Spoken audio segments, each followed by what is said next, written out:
Assalamualaikum. Welcome you all in today's lecture. Here we will discuss the conjugate property of complex numbers for the division of two complex numbers. ठीक है. For example, we are taking two complex numbers Z and W.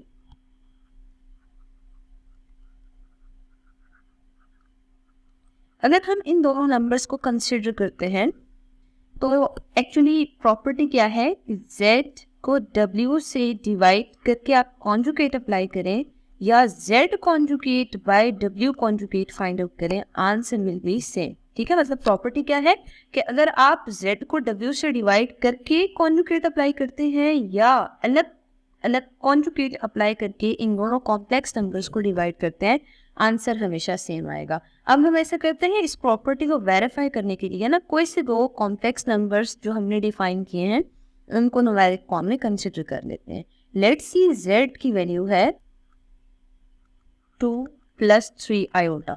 ठीक है. Z को हम 2 + 3 iota ले लेते हैं and W की वैल्यू हम 1 - 2 आयोटा कंसिडर कर लेते हैं.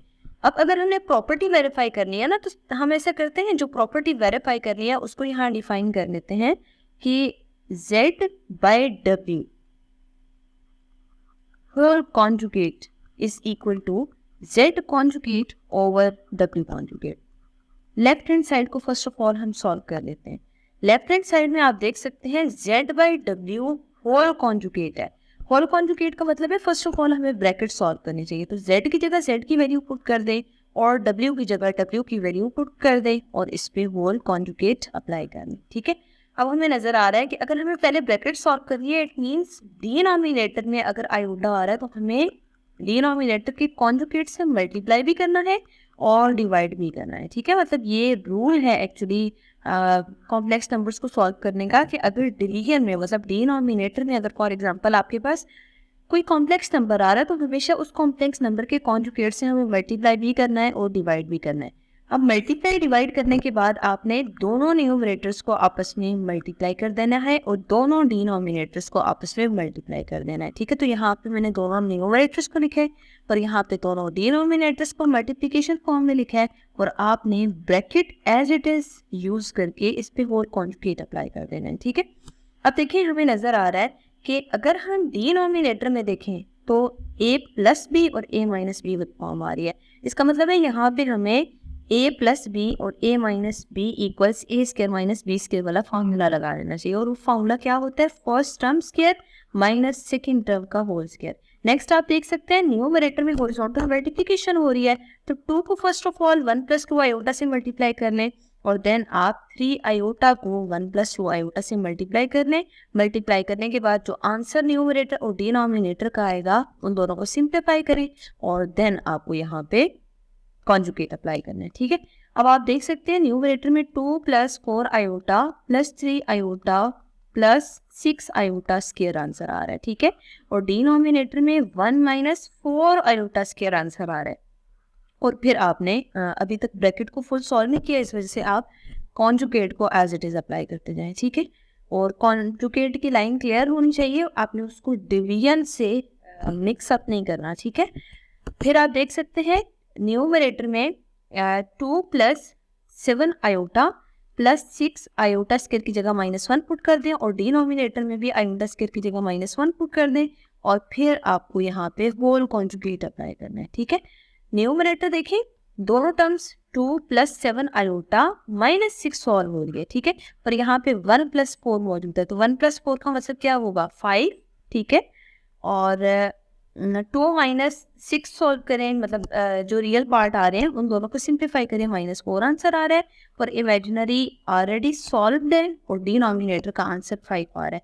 अब आप इसी को मजीद सिंप्लीफाई करें तो हमें नजर आ रहा है -4/5 और 7 आयोटा बाय 5 इन दोनों को सेपरेट करने की ज़रूरत है. और सेपरेट करने के बाद आपने क्या करना है, इन दोनों के कॉन्जुगेट अप्लाई करना है. ठीक है.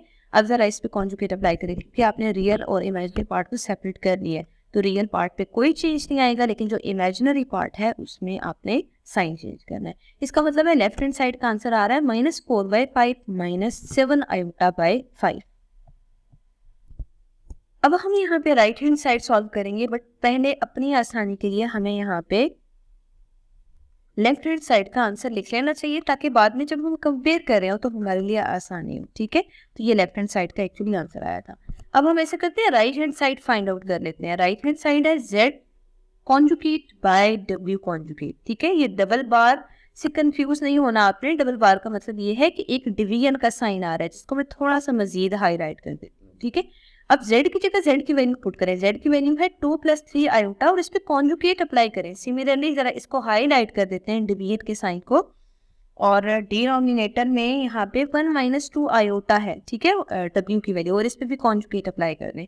अब हमें नजर आ रहा है 2 + 3 आयोटा 2 - 3 आयोटा में कन्वर्ट हो जाएगा और डिनोमिनेटर में भी साइन चेंज हो जाएगा। अगर हमने इसको सिंप्लीफाई करना है तो हमें कंफर्म है कि डिनोमिनेटर के कॉन्जुगेट से हमें मल्टीप्लाई भी करना चाहिए और डिवाइड भी करना चाहिए। जब हम इन दोनों को मल्टीप्लाई डिवाइड करेंगे तो डिनोमिनेटर में 1² - 2 आयोटा होल स्क्वायर बन रहा है। ठीक है, अभी प्रीवियस हम डिटेल में डिस्कस कर चुके हैं कि a + b और a - b का फॉर्मूला बन रहा है। और न्यूमरेटर में जरा हम हॉरिजॉन्टल मल्टीप्लिकेशन कर लेते हैं, मैं क्योंकि वहाँ पे हम डिटेल में हॉरिजॉन्टल मल्टीप्लिकेशन कर चुके हैं, तो यहाँ पे मैंने ये डायरेक्ट लिख दिया है। ठीक है, अब आप क्या करें कि आयोटा स्क्वायर की जगह -1 पुट कर दें। आयोटा स्क्वायर की जगह -1 पुट करने के बाद जब हम टर्म्स को सिंप्लीफाई करेंगे तो हमें जो टर्म सिंप्लीफाई हो रही है उनको मजीद सॉल्व कर देना है। ठीक है, अब आप देखिए 2 - 7 आयोटा आ रहा है, मतलब इमेजिनरी पार्ट दोनों सिंप्लीफाई करें ना तो 4 आयोटा और 3 आयोटा दोनों एडअप होंगे, आंसर मिल भी -7 आयोटा, और बड़ी वैल्यू का साइन हम यूज करते होते हैं। और डिनोमिनेटर में 1 - 2 ऑफ -1 आ रहा है। ठीक है, 2 स्क्वायर आएगा, तो 2 स्क्वायर को सिंप्लीफाई करके आप यहाँ पे 4 लेते हैं। अब हमें मजीद न्यूमरेटर को सॉल्व करना है। -4 - 7 आयोटा डिवाइडेड बाय डिनोमिनेटर देखिए 1 + 4 होगा। 1 + 4 is actually 5, -4 - 7 iota divided by 5 आ रहा है आंसर। तो एक्चुअली जब भी हम किसी कॉम्प्लेक्स नंबर को सिंप्लीफाई करते हैं तो एक्चुअली रियल और इमेजिनरी पार्ट को सेपरेट कर रहे होते हैं। तो यहाँ पे एक्चुअली 5 डिनोमिनेटर में आ रहा था, तो मैंने दोनों नंबर्स के साथ लिया, मतलब रियल पार्ट से भी और इमेजिनरी पार्ट से भी 5 को डिवाइड कर लिया।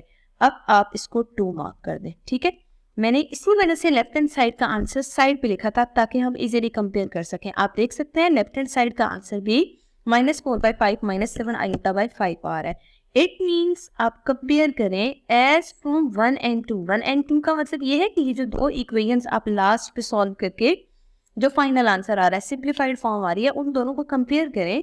एक्चुअली लेफ्ट हैंड साइड और राइट हैंड साइड दोनों इक्वल है। अगर left hand side right hand side equal है, इसका मतलब है ये जो प्रॉपर्टी है z/w होल बार वो z/w बार की इक्वल आ रही है। एक्चुअली ये जो बार वर्ड में बार बार बोल रही हूँ ना, इसका मतलब है कॉन्जुगेट। अब आपने याद रखना है कि जब भी हमारे पास कोई दो कॉम्प्लेक्स नंबर्स गिवन होंगे, let's see p/q whole conjugate, तो कन्फर्म है p conjugate over q conjugate property ऊपर होगी। ठीक है, सिमिलरली l/m होल कॉन्जुगेट, मतलब दो नंबर्स हैं जो कि डिवीजन फॉर्म में है और उन पे होल कॉन्जुगेट अप्लाई किया जाए तो न्यूमरेटर पे अलग से और डिनोमिनेटर पे अलग से कॉन्जुगेट अप्लाई हो जाता है। ठीक है, तो it means this property actually holds for all complex numbers. हर तरह के नंबर के लिए हमेशा ये प्रॉपर्टी वेरीफाई हो रही होती है। ठीक है, तो ये मेन जो प्रॉपर्टीज़ हम प्रीवियस लेक्चर और इसमें डिस्कस कर चुके हैं, ये सब हर कॉम्प्लेक्स नंबर के लिए एग्जिस्ट कर रही होती है। तो अभी तक जो हमने प्रॉपर्टीज़ डिस्कस की हैं वो एडिशन, सब्ट्रैक्शन और मल्टीप्लिकेशन और डिवीजन के लिए डिस्कस की हैं। और नेक्स्ट लेक्चर में हम देखेंगे कि एक और मज़ीद रिजल्ट है जो कि कॉम्प्लेक्स नंबर के लिए होल्ड कर रहा होता है।